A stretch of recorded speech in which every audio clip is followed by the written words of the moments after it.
Puluhan pengendara motor balap liar di Jalan Pattimura, Kecamatan Sirimau, Kota Ambon, Minggu 5 Mei 2024 dini hari.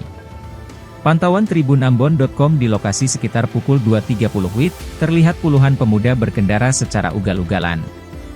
Tampak banyak di antara para pengendara roda 2 itu tidak mengenakan kelengkapan keselamatan berkendara yakni helm. Bahkan mereka membetot gas kendaraan dalam kecepatan tinggi. Tampak pula pengendara roda 2 yang melakukan atraksi standing. Tak hanya di Jalan Pattimura, mereka juga melaju di Jalan Jenderal Ayani hingga ke Jalan Tuluka Besi. Parahnya, rata-rata kendaraan beroda 2 itu menggunakan knalpot racing. Aksi mereka tidak hanya membahayakan keselamatan pribadi tetapi juga pengguna jalan lainnya. Meski begitu, tidak terlihat aparat kepolisian yang berpatroli untuk melerai puluhan pemuda itu. Malahan aksi itu jadi tontonan warga sekitar yang bekerja shift malam.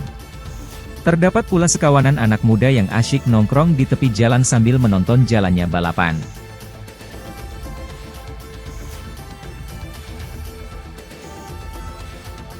Download Tribun X sekarang, menghadirkan lokal menjadi Indonesia.